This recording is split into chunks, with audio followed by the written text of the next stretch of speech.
The dead horse has told me details about the attack on your caravan. A stranger's sympathy might not count for much, but for what it's worth, I'm sorry. The Sorrows will mourn your friends too. They mourn everyone, even the Whitelegs.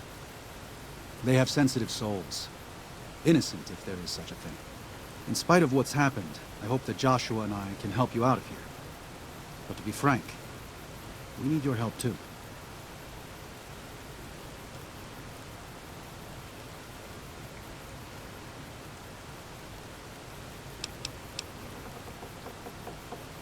Father in the... Oh, right. He's some spirit the Sorrows used to believe in. Watched over them in the caves in the valley. They marked some of the caves around here because they think they'll be punished for going inside. I think as more of them learn the teachings of the New-Canaanites, they'll lose their old superstitions.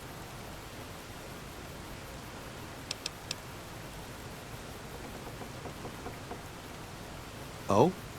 Oh. Of course. How stupid of me. They probably also think Mary is the mother and Jesus is the child. No wonder they picked up on things so easily.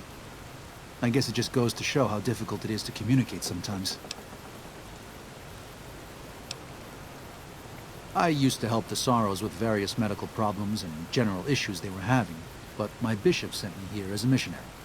We New-Canaanites believe that there is a path to salvation for everyone, and it's important that we set people on that path if they are willing.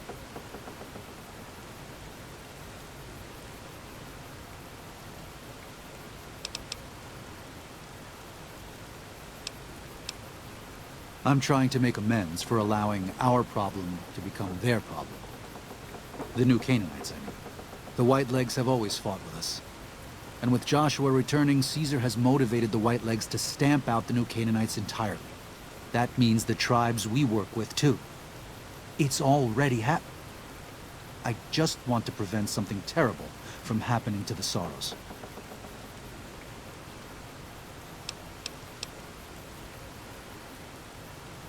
Yes, but not just Whitelegs. Raiders, too. Prospectors, slavers. Anyone who thinks they can exploit the ignorant and the innocent. We lost the Tar Walkers and the Crazy Horns. We did our best, but we made mistakes. We paid for them, but they paid more. I'd like to get out from under that debt someday. Until then, it's enough to stop ourselves from getting deeper in the hole.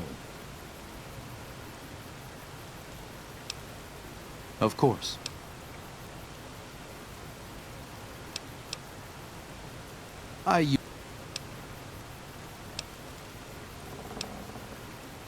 Yeah. Bishop Mordecai is... Sorry. Mordecai was my bishop. He was killed by Whitelegs during the attack on New Canaan. He was responsible for our congregation there. I don't know who my next bishop will be, but that's a problem for tomorrow. There are plenty of troubles here for us today.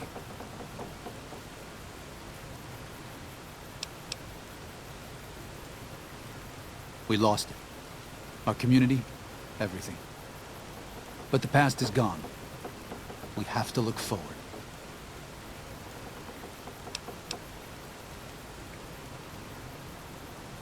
True enough. We can't escape it no matter how hard we try. Best we can do is own up. Trust in the Lord to forgive. Joshua was gone. So were a lot of the other New Canaanites. Whitelegs must have been watching for a long while, counting who remained. We didn't think the Whitelegs were a real threat. Maybe it was overconfidence. Maybe sloth. Either way, we didn't see them coming. They attacked at night. They killed without regard to age or infirmity, armed or unarmed. They beat children to beat them to death in their beds while they were sleeping. And now we're all that's left. Maybe 30 of us. Pride goeth before destruction.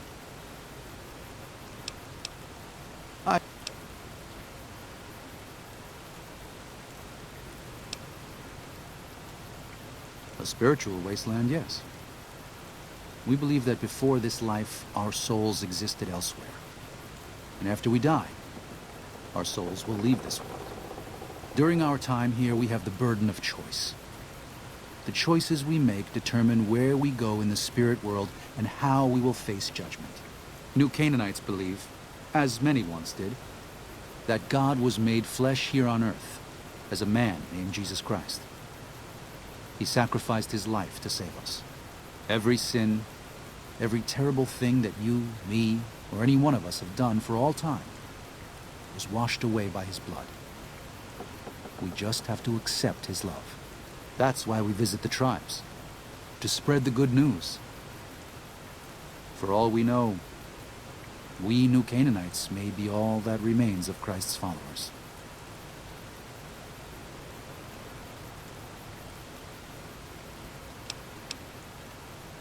Good news is an amazing thing in this world we've unmade.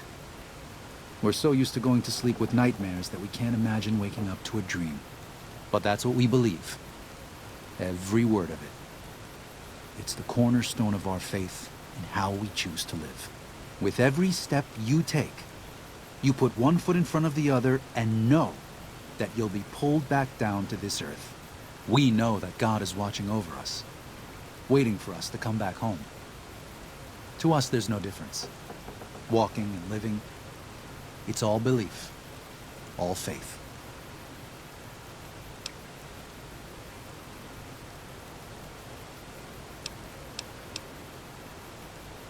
I'd like you to drop it. It's a private matter.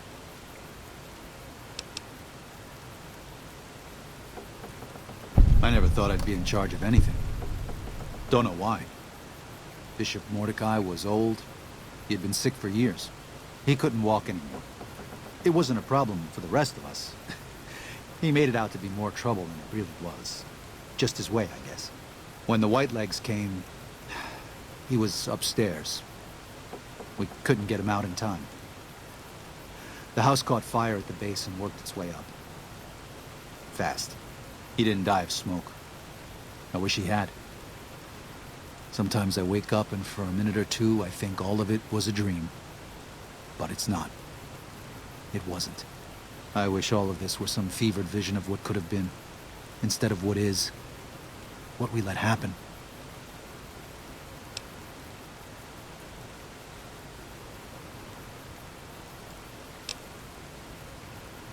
There's an old saying that goes, if you want peace, get ready for war.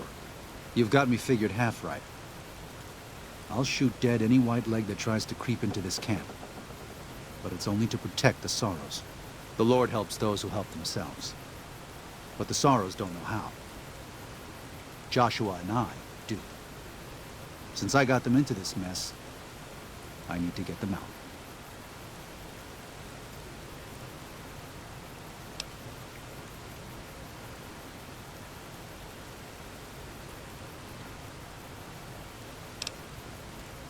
The New Canaanites interfered in their lives. We did that. And we've done it before, with others. Always with good intentions, but things go wrong. When that happens, we can't just abandon them, let them die at the hands of New Canaan's enemies.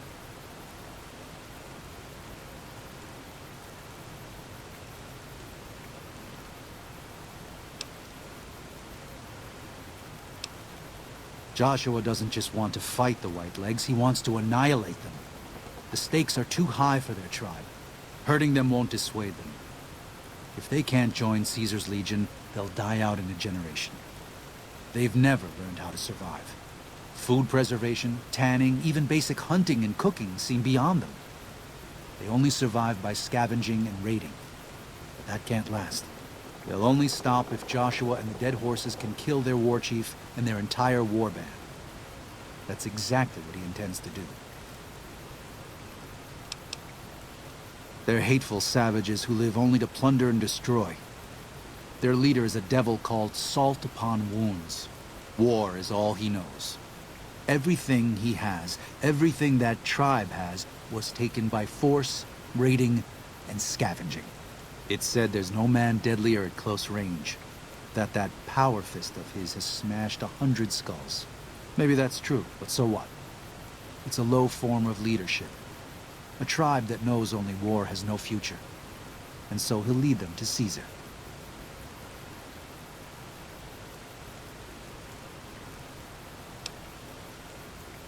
Well, I'll be. I was starting to lose hope we'd be able to get any of this, much less all of it. Tribals are smart, but, well, they're ignorant. Letting go of a taboo is difficult for them. So I knew it would have to be one of us. Turns out all it took was a Gentile, or, no offense. These supplies are a godsend. But if we're going to evacuate Zion without drawing more white leg attention, I need you to go back into the valley. Specifically, I need you to scout out some locations for white legs and try to recover a map of Grand Staircase, a wilderness area to the east. There's also the matter of the roads. We're going to be heading out of the east side of the park, but I'm not sure the way is clear.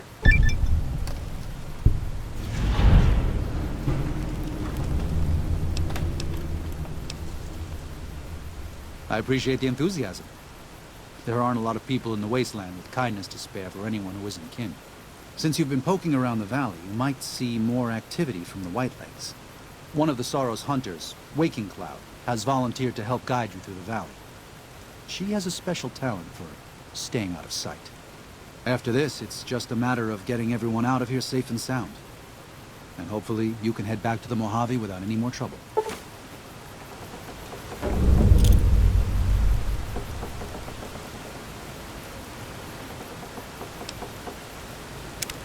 Well, here we part ways.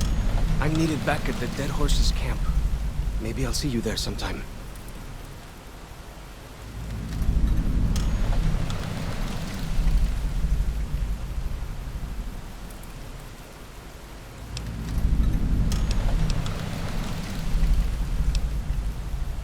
I will.